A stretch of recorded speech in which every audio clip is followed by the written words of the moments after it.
Sejam bem-vindos ao Nerdologia. Eu sou o Átila, biólogo, pesquisador e provavelmente rodando a 30 frames por segundo nessa renderização. Hoje a gente vai ver por que a pergunta roda Crysis ainda é válida. Desde 2007, qualquer placa de vídeo, processador ou até console lançado praticamente pede a pergunta: tá, mas roda Crysis? E por mais improvável que pareça, apesar de todo o avanço em processamento desde então, roda Crysis na qualidade máxima ainda é uma pergunta válida.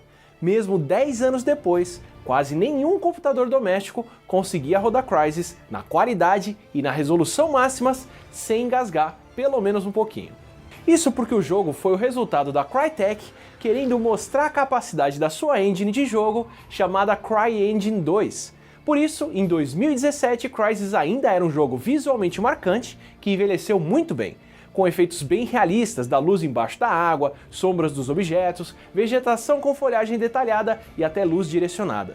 E o que acontece quando alguém faz algo para mostrar do que é capaz e não necessariamente o que a maioria das pessoas vai conseguir aproveitar? O jogo tá muito mais para uma Bugatti Veyron do que para um Celta, e cobra um preço enorme de processamento, principalmente de placas de vídeo, para poder produzir todos esses detalhes. Mas por que jogos precisam de tanto processamento para serem visualmente realistas? No Nerdologia sobre computação gráfica, explicamos como um computador renderiza uma cena para mostrar em uma tela, como escolhe o que precisa ou não ser desenhado e por onde começar a desenhar. Mas deixamos de lado outra parte que envolve muitas contas, como desenhar de maneira realista.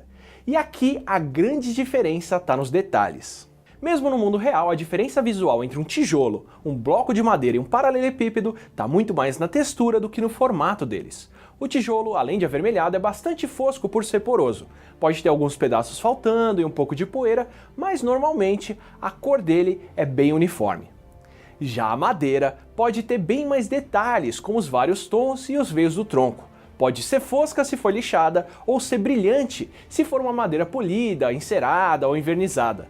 Mesmo assim, ainda é bem uniforme perto de um paralelepípedo. Um paralelepípedo de granito, mesmo bem cortado, ainda vai ter uma superfície bem mais rugosa, cheia de pontas, e o próprio nome granito faz referência ao fato dele ser cheio de grãos, com vários tipos de cores misturadas e irregulares, alguns mais foscos e outros bem brilhantes. Ou seja, haja detalhes. Agora imagine como cada material desses se comporta refletindo a luz de maneira diferente.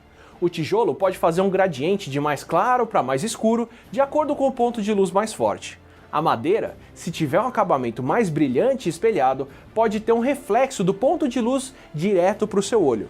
Enquanto o paralelepípedo vai ter um pouco de reflexo, um pouco de gradiente, algumas cores vão ressaltar, outras vão ficar sombreadas. E quem gera essa resposta em uma engine de jogo, como a CryEngine, são programas chamados de shaders, que no começo serviam para dizer como fazer a sombra de cada ponto e hoje especificam muito mais. Os shaders contam como a luz, a cor, o brilho, a sombra, o contraste e muito mais se comportam em um tipo de material ou uma parte de um gráfico, ou como um granito deve ser preenchido com detalhes.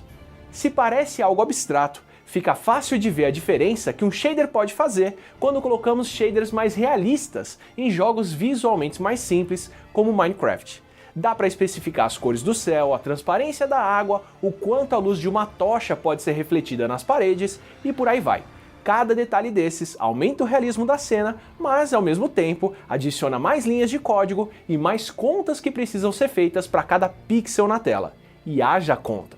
Um jogo em 4K tem que renderizar uma tela com 4096 por 2160 pixels ou um pouco mais de 8,8 milhões de pontos. Para jogar 60 frames por segundo, são 60 vezes isso ou mais de 530 milhões de pixels que precisam ser desenhados por segundo. Para saber o que desenhar em cada um desses pontos, uma placa de vídeo ou GPU é muito mais eficiente do que um processador central ou CPU, porque divide essa atividade em muito mais núcleos.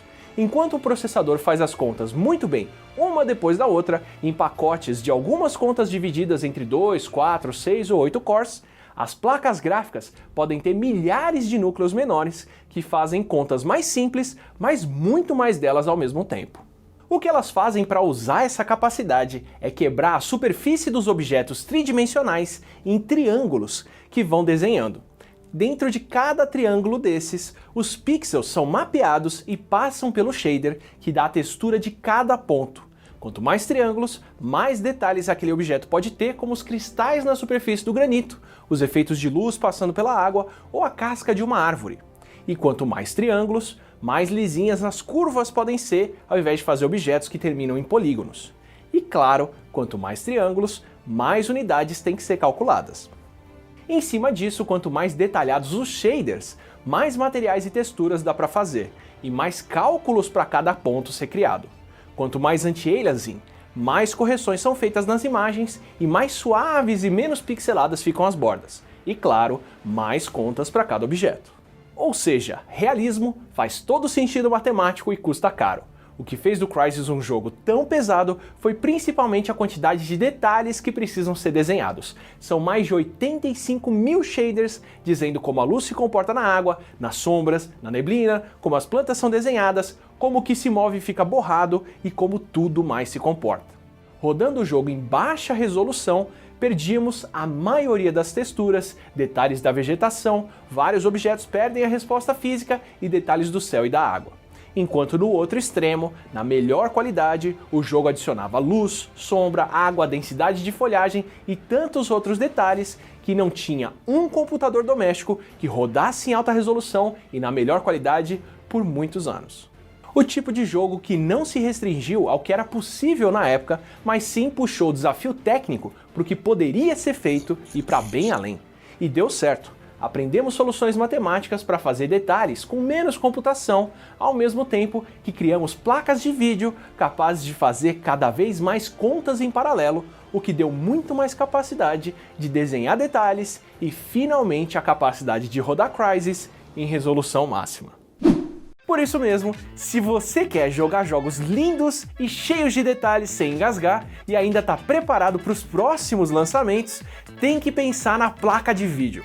Cada uso de computador tem uma demanda especial e no caso dos jogos o mais importante é o poder de processamento da placa de vídeo. E é aí que você se dá bem procurando notebooks GeForce da Avel com as placas da Nvidia. Aí sim você vai ter núcleos o suficiente para poder rodar jogos em alta resolução, mesmo enchendo de shaders e detalhes, sem engasgar nos frames por segundo. Aí sim você vai poder rodar Crysis em máxima resolução.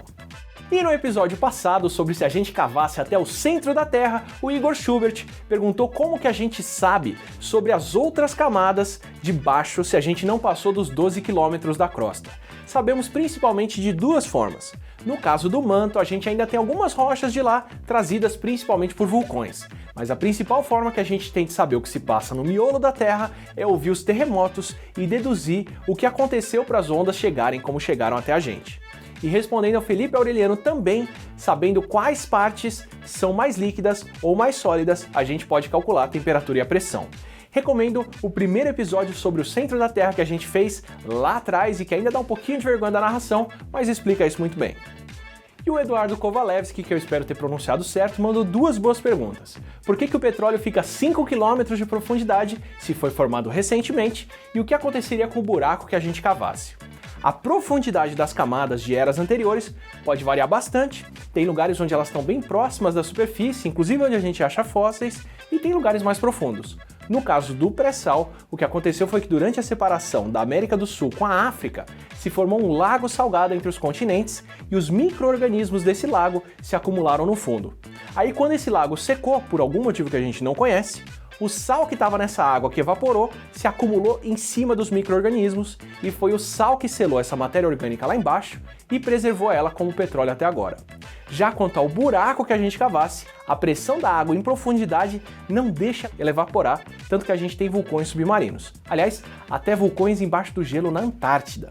E para terminar, para todo mundo que perguntou se a sonda nuclear não ia parar no centro da Terra ao invés de sair do outro lado, sim, eu estava só criando uma situação hipotética. Na verdade, ela ia parar bem antes de chegar no núcleo, ou pelo menos ia descer tão devagar que a gente não ia conseguir registrar ou acompanhar.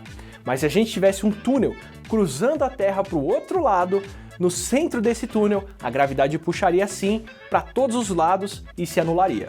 Deixamos no Saiba Mais o link para o excelente vídeo do Minute Physics explicando o que ia acontecer com alguém caindo nesse túnel. Não se esqueça de curtir o vídeo e se alguém perguntar por que o computador está travando na hora de rodar algum jogo, aproveita para compartilhar esse episódio. E até a próxima quinta.